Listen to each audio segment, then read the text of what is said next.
विद्यार्थी मित्रांनो, आपण मागील पिरियडला काय बघितलं होतं? मियोसिस फर्स्ट, त्याच्या stages. So in meiosis first there are 4 stages. त्या कोणत्या होत्या? Prophase first, metaphase first, anaphase first and telophase first. बरोबर आहे. परंतु त्यामध्ये prophase first this stage was again divided into 5 सबस्टेज. आणि त्यांचे नाव काय होते? 5 सबस्टेजचे म्हणजे प्रोफेज फर्स्ट सबस्टेजेस. किती होत्या? 5. त्यातली पहिली कोणती होती? Leptotene, second zygotene, third pachytene, fourth diplotene आणि फिफ्थ कोणती होती? डायकायनेसिस. तुम्ही जर मागचा व्हिडिओ काळजीपूर्वक पाहिला असेल तर आता तुम्ही पाहू शकता, डायग्राम बरोबर काढले असेल तर. आणि what changes takes place in the chromosomes in each substage, हे पण तुम्हाला मी सांगितलं होतं विथ डायग्राम. पेपरला तुम्हाला प्रश्न येऊ शकतो त्याच्यावरती. तुमच्या पुस्तकामध्ये पाठाच्या नंतर तुम्हाला त्याच्यावरती प्रश्न विचारला आहे, माहिती देऊन नाही आहे, तो प्रश्न विचारला आहे, म्हणून त्यामध्ये मी एक्सप्लेन केलं डायग्राम काढून. तुम्ही सर्वांनी याचं अवलोकन करायचं आहे. ठीक आहे. त्यामध्ये मी मेन पॉईंट टाकलेले आहेत, बाकीचा भाग वगळलेला आहे, याची गरज नाही आहे. ठीक आहे.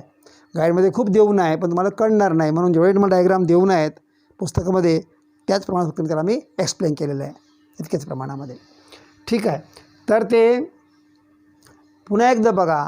तर त्यामध्ये लिप्टोटीन, पुन्हा एकदा नाव पाहिजे. Leptotene, zygotene, third pachytene, then diplotene आणि 5वं डायकायनेसिस. त्यामध्ये पहिले काय होते? In leptotene chromosomes contracts. In second zygotene, zygo म्हणजे 2, pairing of chromosomes. Number 3 crossing over of chromosome start there. Okay. नंतर डिप्लोटीनमध्ये काय होते? Separation of chromosome start due to spindle fibre. आणि in fifth stage diakinesis 2 sets of chromosomes totally separates from each other completely. हे तुम्हाला मागे explain केले, सांगितलं, पण डबल पुन्हा मी रिवाईज केलं. आता बघा, त्यामध्ये प्रोफेज संपली, मग काय सुरू होईल? मेटाफेज. बघा इथं सेपरेट झाले chromosomes because of the spindle fibre. हे आहेत सगळे स्पिंडल फायबर, लाल रंगाचे दिसतात ते. The spindle fiber separate after crossing over. Spindle fiber separate the chromosomes. आता इथं क्रोमोझोम सेपरेट झाले, याला म्हणतो आपण मेटाफेज फर्स्ट, कारण ह्या सगळ्या आहेत मियोसिस 1च्या stages. So in metaphase first that separated chromosomes. आता हे बिलकुल सेम आहे. हे कसं आहे? Just like the mitosis. बरोबर आहे. आता हे जे क्रोमोझोम्स आहेत that chromosomes move to the equatorial plane, central plane of the nucleus. त्याच्या मध्यभागी येतात ते. आले. आणि त्यानंतर मग काय होते? Spindle fibre starts to appear. इथं तयार होतात स्पिंडल फायबर. झालं. फक्त इतकंच घडते मेटाफेज फर्स्टमध्ये. याच्या पुढची स्टेप कुठे घडते? In anaphase first. त्यामध्ये काय होईल मग? That spindle fibre pull the chromosomes away from each other. आता यांनी ओढला आहे, एक वर गेला एक खाली आला, एक वर गेला खाली आला. कोणी? Spindle fibre pull the chromosomes from equatorial plane away from each other. म्हणजे ते pull the chromosomes towards the pole of the nucleus. इकडे पोल आहेत ना, एक वर गेला आणि एक खाली गेला. And spindle fibre attach to the centriole. हे आहेत सेंट्रिओल्स हे. ठीक आहे. हे इथं घडते. 2च गोष्टी घडतात. Spindle fibre become strong and they, second गोष्ट कोणती आहे? They pull the half chromosomes to the upper side and other chromosomes to the lower side. म्हणजे half spindle fibers pull the chromosomes away from each other towards the 2 different poles. हे कुठे घडते? एनाफेजमध्ये. त्यानंतर मग separate chromosome तयार झालेले आहेत. बरोबर आहे. सो आता इथं काय येईल मग? न्यूक्लियर मेम्ब्रेन अपियर्स, तयार होते. Nucleolus also appear. इथे पण nuclear membrane appear.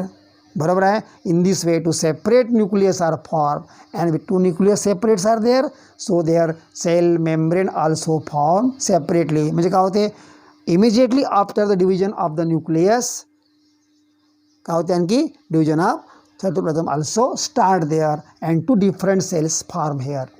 So from बघा स्टार्टिंगला आपण काय केलं, some there was only one parent cell. From one parent cell how many cells are from there, 2 daughter cells are formed. 2 daughter cells are formed. Okay.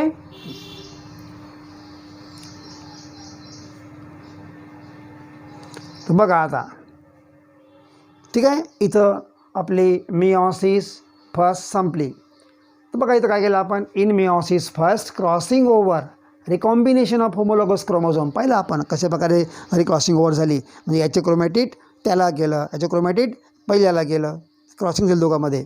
म्हणजे एका क्रोमोझोमचे chromatids that were transfer to other chromosomes, other chromosomes chromatid transfer to first chromosomes. म्हणून त्याला म्हटलं आहे crossing over, याला म्हणतो आपण recombination of genetic material of homologous chromosomes. So they divide into 2 groups. 2 group बनले यांचे. हां, so they form 2 haploid cells. किती बनले याचे, 2 हॅप्लॉइड सेल्स बनले. म्हणजे इथं 4 होते की नाही, 2-2 वाटणी आले.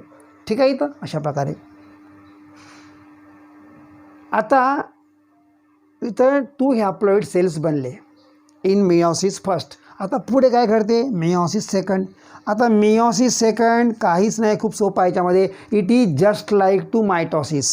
म्हणजे इथं काय होणार, पुन्हा इथं होईल प्रोफेस, पुन्हा इथं होईल मेटॅफेस, पुन्हा इथं होईल एनाफेस, पुन्हा होईल टेलोफेस. पहिलं नाव कोणतं राहील, प्रोफेस 2, मेटॅफेस 2, मेटॅफेस 2, एनाफेस 2 आणि टेलोफेस 2 हे याला नाव असतील, कारण हे मिओसिस सेकंडचे पार्ट आहेत.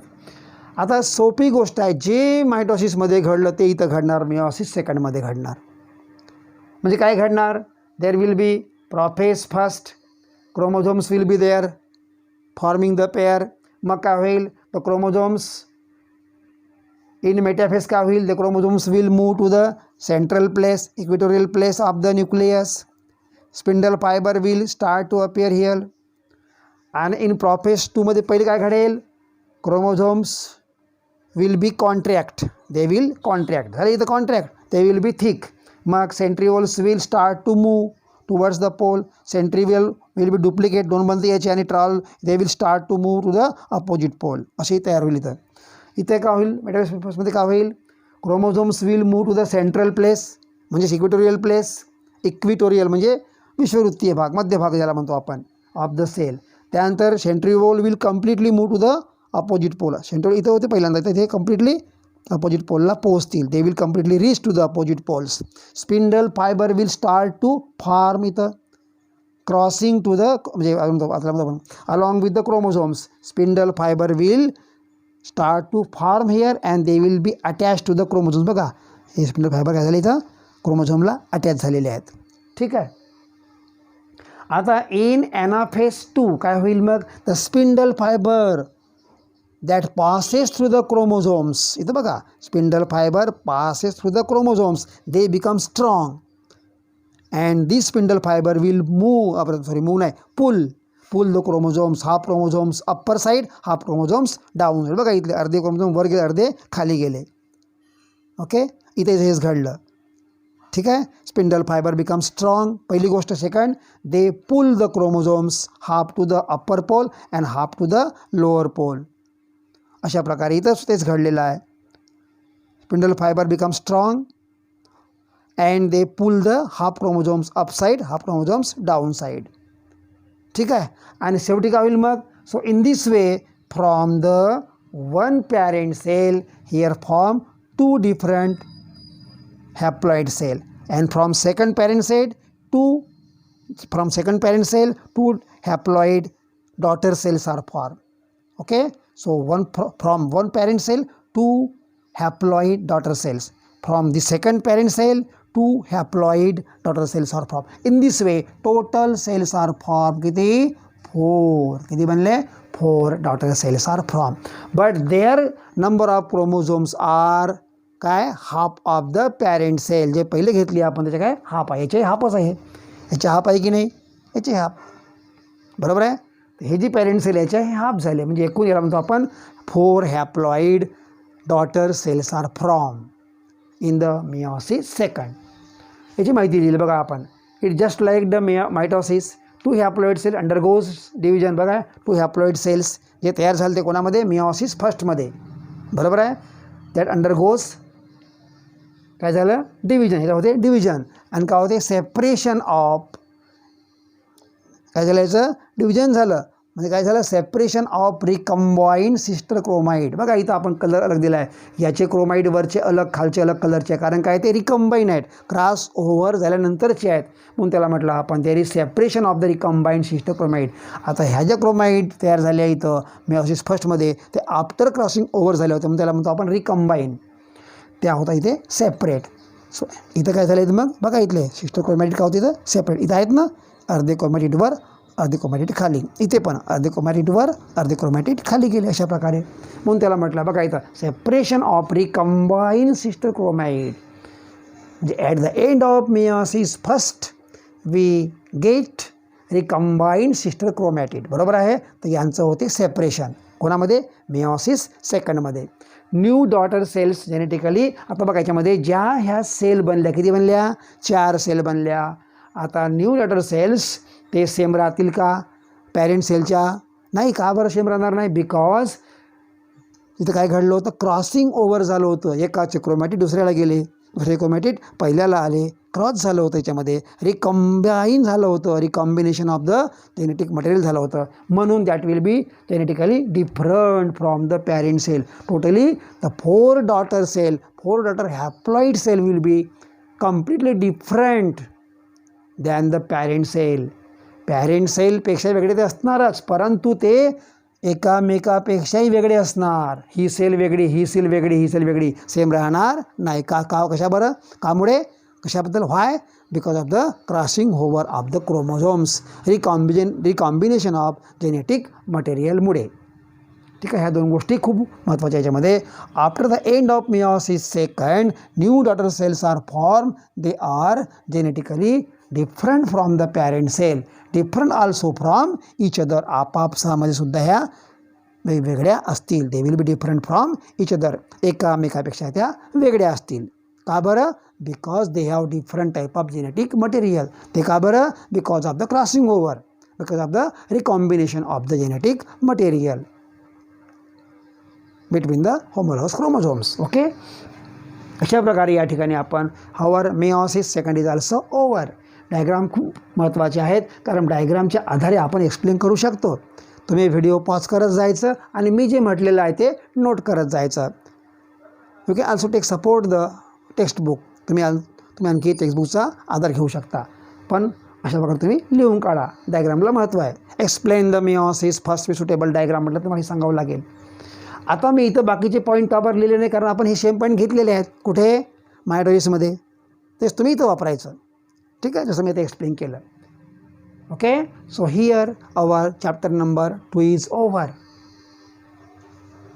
आता मी इथं लिहिलं काही बोललो जास्त, तुम्हाला ते मी जे बोललो हे तुम्हाला लिहावं लागेल, आणि जर नाही कळलं तर मला विचारायचं. ठीक आहे, so here we should stop. Okay, तर तुम्ही सर्वांनी एक काम करायचं, याच्यावरती तुम्ही प्रश्न काढायचे आणि पाठवायचे माझ्याकडे व्हॉट्सअपवरती. मी बघतो त्याच्यामध्ये उत्तर पण तुम्हाला त्याच्यात मिळणारच आहे, कारण मी जे बोलतो हेच उत्तर आहेत. ठीक आहे.